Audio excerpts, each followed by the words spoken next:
Hi, thanks for clicking on my video. My name's Clayton. Welcome to Sticky Sims. It's where I love to build and play The Sims. Beginning this month, October of 2025, I started a project in Glimmerbrook. I'm calling it Let's Love on Glimmerbrook. Basically, the Realm of Magic expansion pack, I'm sorry, not expansion pack, it's a game pack that we got. It's a DLC for The Sims 4. It came with this world, and I guess this was put out before they started having actual like EA creators do the builds, because the builds in this world are not it. My goal is to try to give you 2 builds from me on each of the lots in this world to kind of replace in your game, just because the ones that ship out the box are in need of some love. So today we're on Rock Ridge Canyon. This is by default the household and the lot that the Charm family lives on. I originally went into this thinking that I wanted to build kind of like a haunted mansion type like lot, I guess. But then as I started reading up more on the Realm of Magic pack, they were trying to work in like Art Nouveau type styles. So I did a little bit of searching, and ultimately I still feel like I don't fully understand exactly what Art Nouveau is. So I tried to touch on little things like the greenery inside and the like ornate details in certain places. I really wanted to challenge myself with this build, and once I got to about like I guess a quarter of the way through, I realized that this like haunted mansion type build was actually kind of coming out more like a castle. So I went with the wind, so to speak, and I tried to take a little bit more of like a castle layout type approach. I tried to let myself be inspired by some of like the grandiose things that you would see in a castle, but still tried to keep it modern, and I still tried my best to keep this concept of Art Nouveau in the back of my mind. Here is the reference picture that I got from Pinterest. You can see how it kind of takes a more spooky type route, but ultimately I was just kind of looking for like a mansion that's deep in the woods to kind of fall into this Glimmerbrook, you know, I guess, what's the word I'm looking for? This like mood, this feeling, this vibe. Vibe is the word. The vibe of Glimmerbrook. Now, to be completely honest with you, I didn't intend for this to become as big of a build as it is, but we went with it. My original thought was this would be just like a 4-bedroom, maybe 2-bathroom house with like a really big like living spaces, so like really big living room, kitchen kind of thing. I usually like to do the, you know, shared living spaces downstairs and then like the bedrooms upstairs, which I did still kind of follow that like model, I guess you could say. But when I decided to take more of the castle route, I decided to leave the floor plan really symmetrical and really big and open.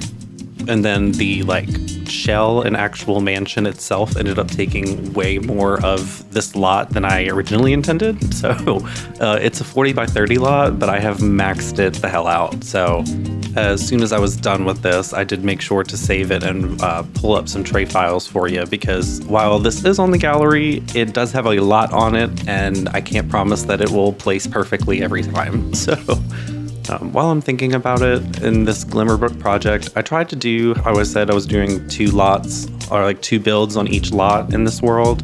I did not do any type of pack restrictions or anything with this build. I just kind of dove head first, and I really like the ending product, but I'm going to end up doing another build on this Rock Ridge Canyon, and I'm going to do a limited pack build. That's something that I wanted to do with at least one of the 2 builds on each lot, was do it limited pack. Because, you know, I remember what it was like before I started, you know, spending money on all of these different packs, and sometimes I was just having to take other people's builds and make alterations. That, and then sometimes when you don't own a pack and it tries to replace things when you're placing a lot, it always replaces it with the most like random things. Now, you'll notice too, because I'm kind of reeling myself back to the video, I do a lot of tinkering with the roofs. When I was looking through and trying my best to understand the Art Nouveau style, that was one of the like common themes, was a very ornate and very detailed, pointy, I guess like eclectic maybe, roof. Like I feel like every piece of architecture that I found when I was researching Art Nouveau was, I guess to simply put it, like every building had a really fancy hat on, is the best way I can put it. Like they all had very fancy detailed top trimmings and roofing and such. Very like maximalist, I guess is a good word. So I tried to find a nice little, I guess, blend between keeping things really detailed and changing it up so that it kind of, you know, adds to the interest when you're looking at it. What do you call it? Like the architectural interest, if you will. But I also didn't want to like over cram this lot so that you wouldn't have any gameplay issues or like pathing type issues with your Sims. Building castles and like really large builds isn't something that's necessarily a big part of like my normal building style, but I'm really trying to make an effort to, I guess, start building build like big lots. I guess I just fear sometimes when I do big lots that I'll start like hyper focusing on certain details and then I like wear myself out and then I don't want to finish the build. I've done that before. I'm specifically thinking of this castle that I tried building in Ravenwood, and it was just like, it was a ton of fun, but like I kept hyper focusing on small little bitty details, and then by the time I was getting to the rest of it, like I was so spent working on that castle that I didn't even furnish it. So I wanted to make sure that I did not wear myself out and spread my energy enough so that I could still like, I don't know, not be sick of this lot and furnish it. I say that, and yet now you're going to watch me just completely expand upon this entire lot and make it pretty much twice the size that I had originally intended. Now, if you've watched my other videos, you'll understand why this is important to me, but the map view, when you load into the game and you have this like build in your world, it is stunning, y'all. I was so proud when I first like finished, I guess, the exteriors and the shell of this, and I was starting to go in and work on the furnishings. I would load into the game and I'm like, oh, you did it. You did it, man. It's always a nice feeling when you're proud of your build. Now, another thing you'll notice is that I still kind of wanted the like dark wizard type feeling. One of the jokes that I had with my partner when I was originally starting and working on this build was calling it like a dark nouveau mansion, but like I was saying, I really don't think I understand the Art Nouveau style quite well enough that I didn't want to like claim this to be Art Nouveau, if you know what I mean. The other thing too is I was trying to make sure that it didn't come out too like Gothic, if that makes sense. One of the things that I've noticed about Gothic architecture, like I guess comparing it to Art Nouveau, was Gothic is a little bit more, how do I want to put this, like edgy, sharp. I mean, it's still of course dark, but it usually has like strong corners and edges. What I was noticing in the Art Nouveau style is that they definitely like stress like curves and a little bit more of like a whimsical style. A lot of like greenery outside inside type thing, like greenhouses were a big thing, which kind of makes sense because if you've ever played with the Realm of Magic pack, there is a magic realm like secret world that you can go to, and there's a greenhouse there that is a great example of like an Art Nouveau type build. I was even experimenting with the style a little bit, but I got really frustrated because I couldn't find enough greens that matched. But anywho, it's always very interesting to me when I start building with all the packs and realizing how different expansions kind of like, I guess, mesh or blend with one another well enough. I've mentioned this in a couple other videos. The Horse Ranch pack really she kind of fits everywhere. Like these longer windows, the 4-panel windows that I have on this lot are from the Horse Ranch pack, and they kind of just go everywhere. I use something from a Get Together. I use the greenhouse like panels from the Life and Death pack. I actually used a bunch of windows from the Life and Death pack. Now that I'm like watching the build back, if there was anything that I could add was I kind of wish that this lot was like even bigger in a way so that I could maybe add more of like a courtyard or something in the back or possibly in the front. I guess, you know, if I really wanted to, I could take the tool mod and try to make something with this like weird driveway piece. That is one of like the big complaints I guess I would have now that I'm sitting here building in Glimmerbrook. What's the word I'm looking for? Consecutively. The like driveways, the paths to the houses, like the lots are so just, I do appreciate that a lot of them actually go, like the walk path actually goes all the way up to the perimeter or like the border of the lot where you can build, but it's never like symmetrical or easy to deal with, if that makes sense. Like there's this other lot that's in the corner that has just a circle and it's not even centered with the lot. Anyways, I'm sitting here complaining about the placement of the like drive paths, and I ended up using so many different like diagonals and octagonal type spaces in this build, which made furnishing quite a little bit of a challenge, but we made it.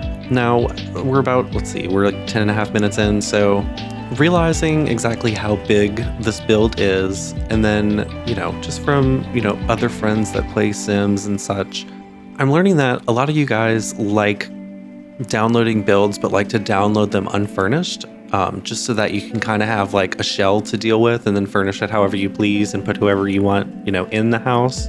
So I did make sure to upload this build to the gallery twice. So there is one that I called like version 2, basically, or V2 of the Charm Family Mansion, and it is the shell, the floor plan, and the landscaping only.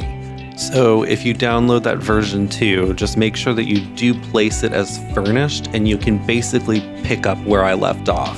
And then of course, furnish the mansion, the castle, as you please. Now, let me think about this real quick. Okay, so like the spaces that I added in this house.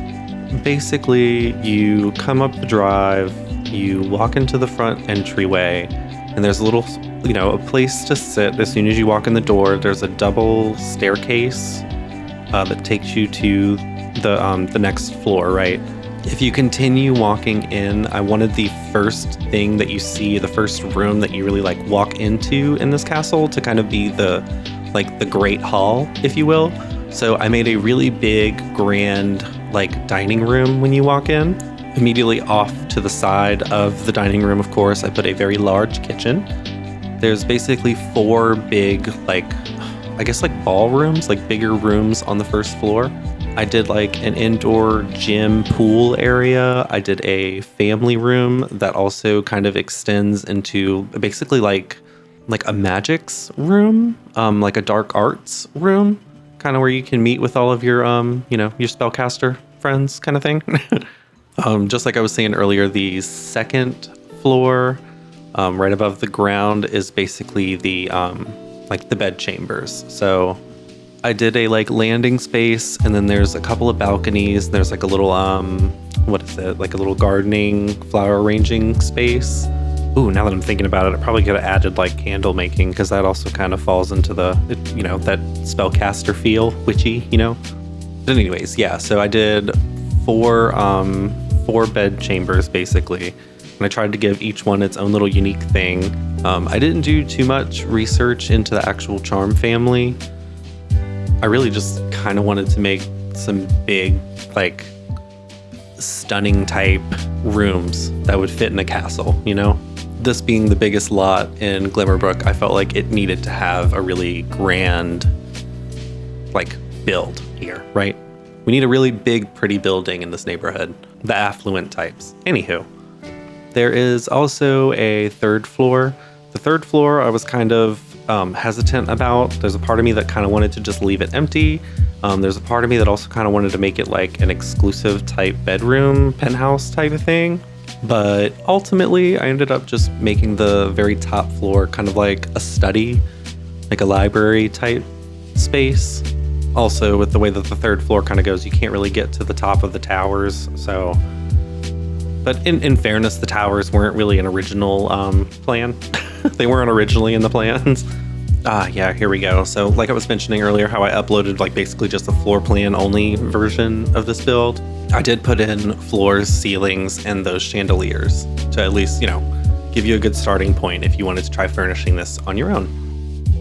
Now, one of the things that I remember, I tried using different swatches of the same castle estate tile, flooring, and I thought that it was going to add this little extra, I guess depth or dimension to it. But ultimately, as I started working further into the build and I kind of I started referring to different things I could find online as far as like how people furnish castles. I was like, nah, it'll probably be a little bit more impactful if it just matches. So, yes, okay, so we're working into the, what is it, the main dining space is kind of where I started.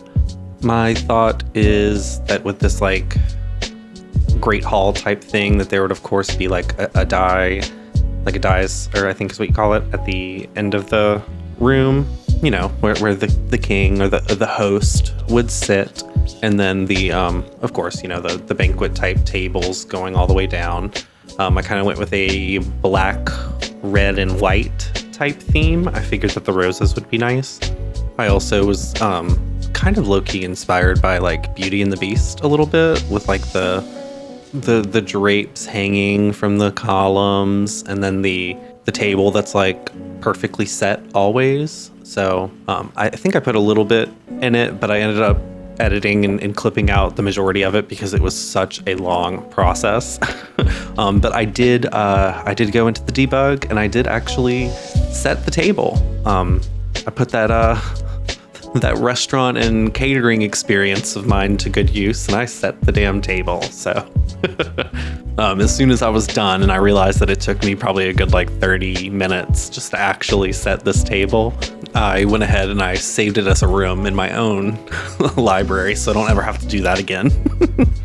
Oh, and I almost forgot too about the ceiling. I was really looking for something ornate, something that was very detailed and pretty to use as the ceiling, and this was kind of the closest thing that I could find to the ceiling tiles. I believe that it came with the Discover University pack. The Discover University pack had a lot of good items that also kind of lent to a more like older aged castle type build, rustic. I don't know if rustic's a good word.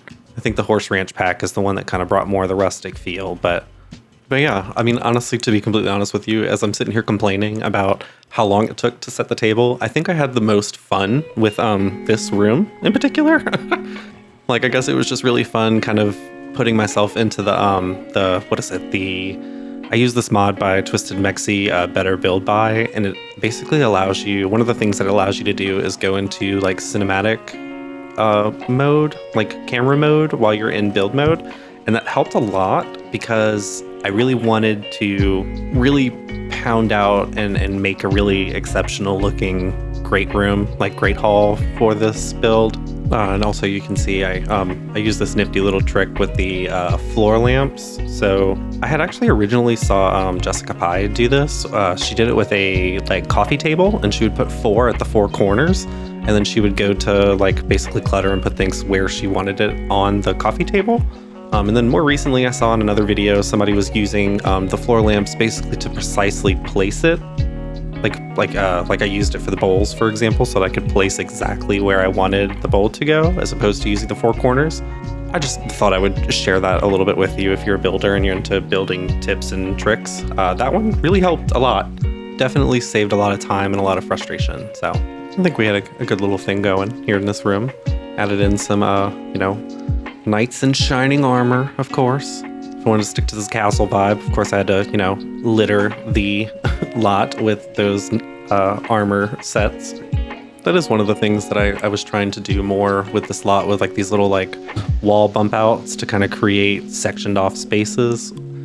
I just like the idea of how it keeps things really open, but it also still creates, I don't know, like little separate areas. So here we are. So we're working into the kitchen. The kitchen actually kind of ended up becoming more of like a, I guess like a, I don't want to say a servant's quarters, but like if you had like a butler that was running the household, this is kind of like the base of their operations, right? We have a huge kitchen. I even made this little like coffee break nook, if you will. Right when you walk in, I put like a sink and a dishwasher. And then of course I put like a little separate right here, like actual like dishwashing station. My idea is that it would serve kind of as like a utilities room. It would also be a kitchen. It would also be like a break room for the staff. Because, you know, in a huge house like this, of course, we have staff. So I remember when I was originally going into this room, one of my thoughts were like, maybe I could make this little like octagon corner into like an office, say, for like the head butler, if you will. But I ended up creating this cute little just spot to sit, you know, a little break corner for the staff. And then I was thinking, okay, well, maybe I'll put the desk for this, you know, household leader on this little dais kind of space. But that actually ended up becoming like a little laundry corner, like a little spot with a washer dryer and a spot to fold clothes kind of thing.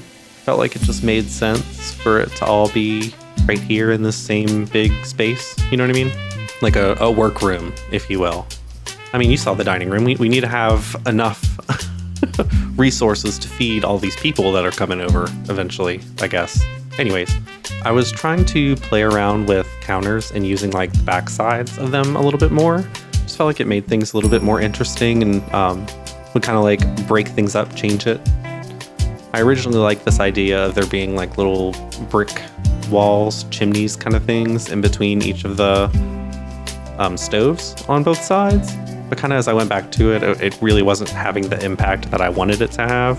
So I ended up just kind of adjusting that and making it into one tile room. I don't know, I feel like it adds that like tall, that height piece that you need when you're looking at the room from the inside. Yeah, here we go. So I'm just decorating up this little dishwashing station.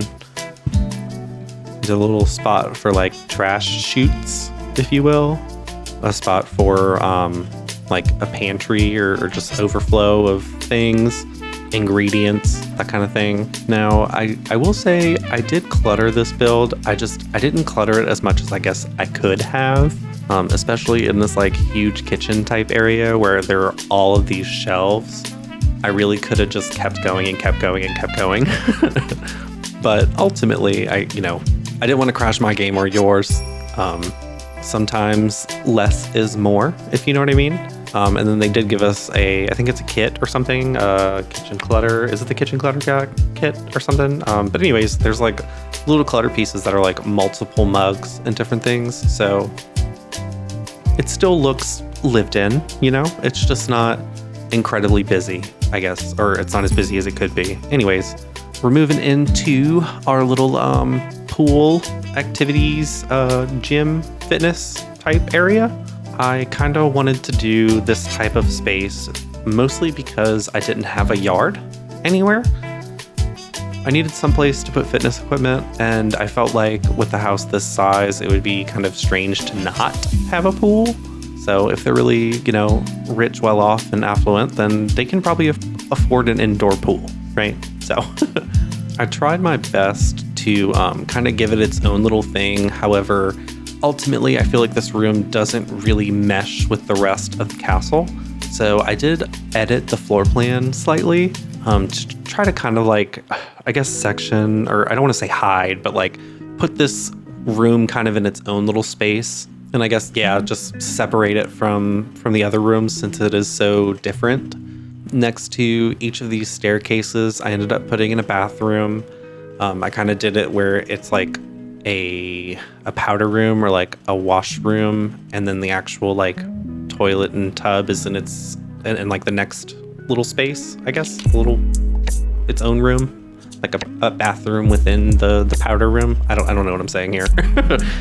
Yeah, I tried to use little hacks like you can put like a arch underneath the staircase and then throw a bookshelf in there, and it kind of looks like a built-in little bookcase. Here we go. Okay, so now we're working into basically what I called like the magic room. In this room, I really wanted to basically fill it with the realm of magic furniture, basically. There's like an armoire, a chest of drawers, a dresser, a bunch of chairs. I threw a cauldron in the little like tower room, and then immediately connected to that is kind of like a family room. So the family room is also kind of a study in a way. I ended up surrounding both of the fireplaces in there, and then I created a little reading nook in the tower room that I've been calling them so far. I guess, if anything, this is kind of more of a formal, like, living space. You have the two chairs, you know, for from Mom and Pa or whatever on the stage, the platform, if you will. And then the couches to sit around it. And then across the way in the other corner, I ended up putting a desk with chairs and, you know, a little cozy place just to host guests, right? Talk business, whatever it is that we're trying to do. But like someplace that's a little bit more on the castle side and a little less on the like magic room side. I don't know about you guys, but I find that when I'm building, I'm like, there's never enough curtains. Does that make sense? Like, I feel like we have so many different window coverings and different swatches that are available to us, but it's never the one that I'm like picturing in my head. Does that make sense? I don't know. Maybe I'm just picky. Which I really shouldn't be picky because I have so many damn packs in this game. But anyways, speaking of window coverings, the one that's behind us, I believe that's the one that we got with the Get Famous pack. And the Get Famous pack has a lot of very like expensive items. But to be honest, a lot of the items that came with, like the decorative items that came with that pack, actually kind of fit this like Art Nouveau-ish style, I think. So, but what do I know?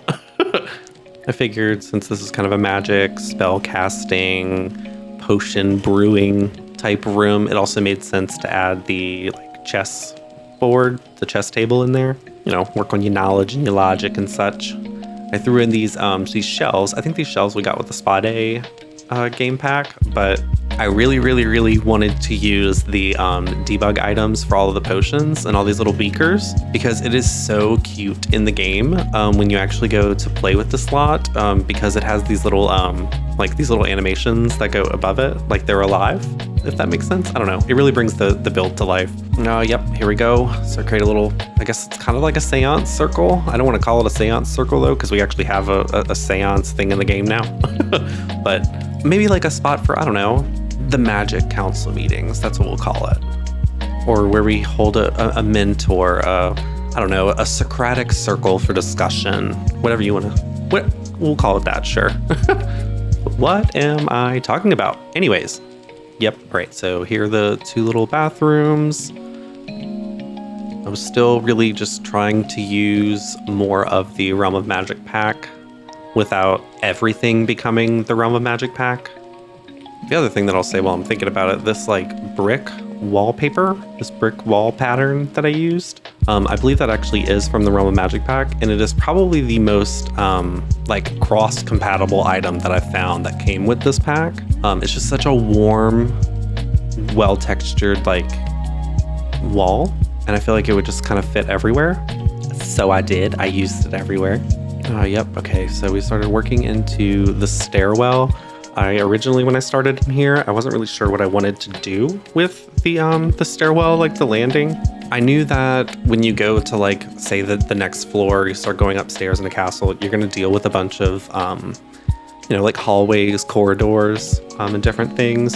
I was expecting a bunch of, you know, statues, draperies, lighting on the wall, big gorgeous portraits, stuff like that, some places to sit, and then I also kind of, I mentioned this earlier, but I'll say it again, I really went into kind of like the greenery and the indoor gardening, if you will, on the second floor, mostly just because I used a lot of those greenhouse life and death windows. I guess it just, you know, it seemed like a nice thing to me to, you know, if you woke up here, you live here, you leave your bed chambers to go downstairs and you just get a nice whiff of, you know, plants and flowers to start your day, a nice good boost of oxygen for your day. It's also usually, you know, breathtaking when you're going through kind of like a dark hallway to kind of open up to a nice bright green vibrant room. Now, I originally kind of copied the red drapes from the first floor. I ended up going more like blue route on the second floor. Ultimately, once this was all done, I kind of went with the reds downstairs, and then I went with more of like the blues on the bed chambers floor, and then at the very top I went more like greens and darks. I'm mentioning that I went more greens and darks on the top because I will go ahead and confess it now. I did not record everything on this build, and I didn't include everything in the video, mostly because there was almost 10 hours of footage put into this build and I wasn't even done yet.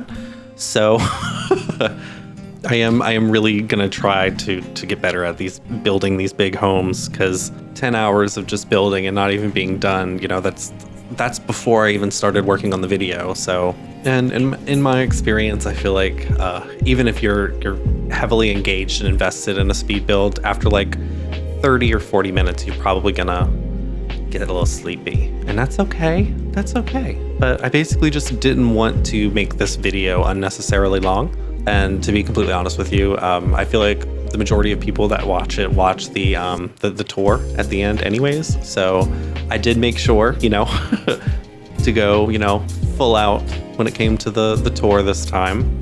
I'm very proud of how this build came out, and I'm also really proud of how the rest of Glimmerbrook is coming along. I hope y'all stay tuned. Go ahead and, you know, subscribe to the channel if you're interested, and I'll be putting out a bunch of Glimmerbrook builds, you know, so we can all start playing in Glimmerbrook again, so it doesn't look so sad and in need of love. Once I am done with this build of this like mansion, this castle mansion type lot, on the same lot again, on this, you know, Rock Ridge Canyon lot, I'm gonna go ahead and just do probably another like limited pack, but more of like a suburban type home. On another one of the lots, I ended up doing a craftsman. If you're watching this video as soon as it came out, the rest of the videos probably haven't dropped yet, but if you're not, it might be out there. So eventually we'll throw in together a little playlist of all my Glimmerbrook builds. The other thing that I wanted to mention is I actually decided to start on my own like save file type project, if you will. The scariest part of doing a save file for me is going to be digging into StickySim. But yeah, so I'm starting with the base game worlds, and I'm only building lots with only base game.